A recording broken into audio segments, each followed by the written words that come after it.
ഓം ശ്രീമാത്രേ നമ. എല്ലാവർക്കും നമസ്കാരം. ശ്രീമദ് ലളിതാ സഹസ്രനാമ സ്തോത്രത്തിലെ 196 മുതൽ 203 വരെയുള്ള നാമമന്ത്രങ്ങളാണ് കഴിഞ്ഞ ക്ലാസ്സിൽ നമ്മൾ കണ്ടത്. ഇന്ന് നോക്കാൻ പോകുന്നത് 204 മുതൽ 207 വരെയുള്ള നാമമന്ത്രങ്ങളാണ്.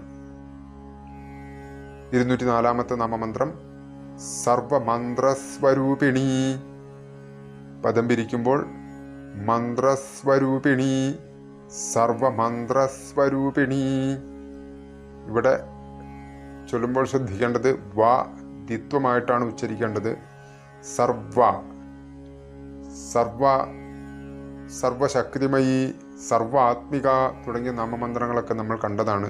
അതുപോലെ തന്നെയാണ് ഇവിടെ സർവ മന്ത്രസ്വരൂപിണി. സ പ്ലസ് വായാണ്, അപ്പം സ്വരൂപിണി എന്ന് തന്നെ ജപിക്കണം. സർവമന്ത്ര സ്വരൂപിണി എന്ന് ഉച്ചരിക്കരുത്. സർവമന്ത്രസ്വരൂപിണി നീ എന്ന് നീട്ടി ഉച്ചരിക്കുക. ഈ മന്ത്രത്തിൻ്റെ സ്ഥൂലാർത്ഥം എല്ലാ മന്ത്രങ്ങളുടെയും രൂപത്തിൽ സ്ഥിതി ചെയ്യുന്നവൾ. ഇതിൽ നിന്നും നമ്മൾ മനസ്സിലാക്കേണ്ടത് മന്ത്രവും ദേവതയും ഒന്ന് തന്നെ. പിന്നെ ജപിക്കുന്ന എല്ലാ മന്ത്രങ്ങളും ഉച്ചരിക്കപ്പെടണമെങ്കിൽ വൈഖരി രൂപം കൈക്കൊള്ളണം. ലളിത സഹസ്രനാമ സ്തോത്രവും വൈഖരി രൂപത്തിലാണ് ജപിക്കേണ്ടത്, മാനസിക ജപമല്ല. അപ്പോൾ വൈഖരി എന്നത് ദേവീരൂപമാകയാൽ മന്ത്രങ്ങളും എല്ലാ മന്ത്രങ്ങളും ദേവീരൂപം തന്നെ. അതുകൊണ്ട് തന്നെ അമ്മ സർവമന്ത്രസ്വരൂപിണിയാണ്. പിന്നെ മന്ത്രങ്ങൾ ജപിച്ച് ഫലം കിട്ടണമെന്നുണ്ടെങ്കിൽ അതതിൻ്റെ ഉച്ചാരണ ശുദ്ധിയോടുകൂടി അർത്ഥമറിഞ്ഞ് ജപിക്കേണ്ടതാണ്. 205-ാമത്തെ നാമമന്ത്രം സർവയന്ത്രാത്മിക. പദം പിരിക്കുമ്പോൾ യന്ത്രാത്മിക, സർവയന്ത്രാത്മിക. ഇവിടെ സർവ വാ ശ്രദ്ധിക്കണം. പിന്നെ യന്ത്ര എന്ന് കഴിഞ്ഞ് മുകളിൽ ആ ചേർത്തിട്ടുണ്ട് മനസ്സിലാക്കാൻ വേണ്ടി. അപ്പം അതുകൊണ്ട് തന്നെ സർവയന്ത്രാത്മിക എന്ന് ജപിക്കുക. തന്ത്രശാസ്ത്രങ്ങളിൽ എണ്ണമറ്റ ചക്രങ്ങൾ അഥവാ യന്ത്രങ്ങളുണ്ട്. ദേവതാസങ്കല്പങ്ങൾക്ക് എണ്ണമില്ലാത്തതിനാൽ ചക്രങ്ങൾക്കും സംഖ്യയില്ല. എങ്കിലും ഈ ചക്രങ്ങളിൽ ഏറ്റവും പ്രധാനം, അല്ലെങ്കിൽ യന്ത്രങ്ങളിൽ ഏറ്റവും പ്രധാനം ചക്രരാജം എന്നറിയപ്പെടുന്ന, അല്ലെങ്കിൽ യന്ത്രരാജം എന്നറിയപ്പെടുന്ന ശ്രീചക്രമാണ്. അത് അമ്മയുടെ പ്രത്യക്ഷ സ്വരൂപമാണ്. അപ്പോൾ ശ്രീചക്രമാണ്. ശ്രീചക്രം തുടങ്ങി എല്ലാ യന്ത്രങ്ങളും സ്വരൂപമായവൾ. അതാണ് സർവയന്ത്രാത്മിക. ഇനി 206-ാമത്തെ നാമമന്ത്രം സർവതന്ത്രരൂപ. ഇവിടെ പദം പിരിക്കുമ്പോൾ തന്ത്രരൂപ, സർവതന്ത്രരൂപ.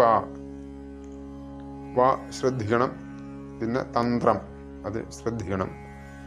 തന്ത്രം എന്നാൽ നമ്മുടെ മന്ത്രിമാരുടെ തന്ത്രമല്ല. ഭാരതത്തിലെ ആത്മീയതയുടെയും ആരാധനാവിധിയുടെയും അത്യന്തം ഗൗരവമേറിയ ഒരു ശാഖയാണ് തന്ത്രശാസ്ത്രം. ഇതിൻ്റെ ലക്ഷ്യം ശക്തിയിലൂടെ ശിവനെ അനുഭവിക്കുക എന്നുള്ളതാണ്. തന്ത്രങ്ങൾ ഒരുപാടുണ്ട്.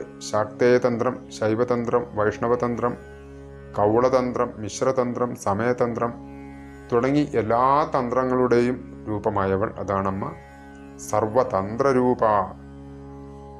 207-ാമത്തെ നാമമന്ത്രം മനോന്മനി.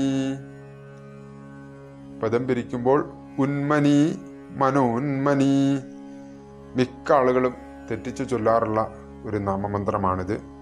മനോന്മനി എന്നാണ് നമ്മൾ ശരിക്കും ചൊല്ലാറുള്ളത്. ഇത് ശരിക്കും മനോന്മനിയാണ്, ഉന്മനി. അപ്പോൾ ഉന്മനം എന്നുള്ളത് ഒരു അവസ്ഥയാണ്.